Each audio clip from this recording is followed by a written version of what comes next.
Saab sõna Vabariigi Valitsuse esindaja Heili Tõnisson, palun.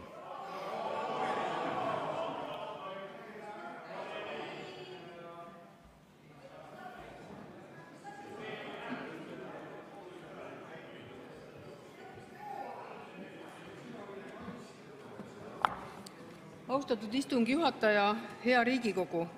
Vabariigi Valitsus algatab perekonnaseaduse muutmise ja sellega seonduvalt teiste seaduste muutmise seaduse eelnõu.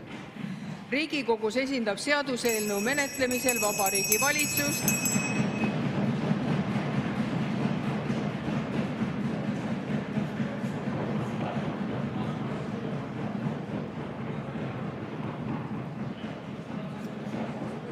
Head kolleegid, palun olla respekteeriv ettekandja suhtes. Nii te ei saavuta sellega mitte midagi, teete ainult endale. Palun jätkake, Heili Tõnisson.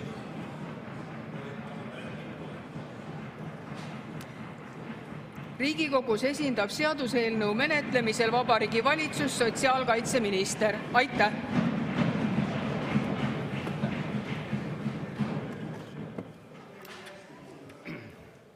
Head kolleegid, ütlen teile selgituseks, et eelnõude arupärimiste üleandmise protseduuri me oleme arutanud siin terve eelmise nädala ja ka täna. Ja tõepoolest ei ole kuskil fikseeritud seda järjekorda, millises järjekorras neid eelnõusid ja Kas te tahate kuulata selgitust või ei taha? Head kolleegid, kas te tahate kuulda selgitust või ei taha?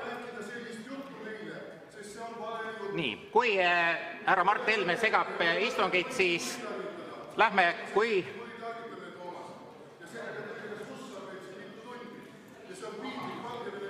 hea kolleeg Mart Helme, kas te soovite selgitust või ei soovi? Kui te ei soovi selgitust, siis ma seda ei anna.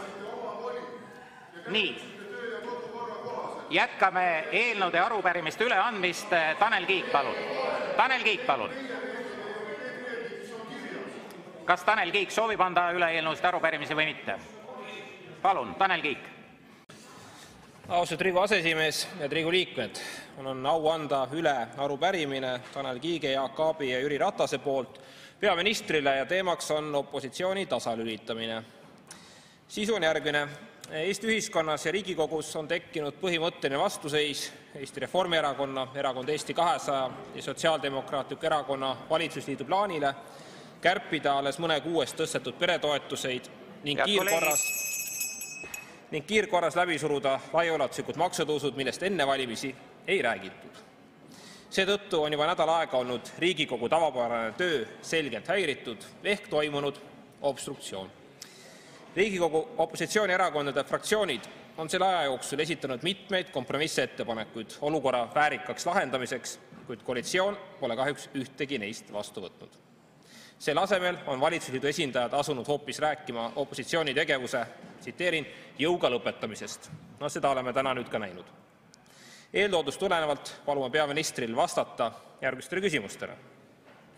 Milline on teie kui valitsusjuhi valmisolek aidata kaasa poliitilise kompromissi leidmisele Riigikogu tavapärase töö taastamiseks?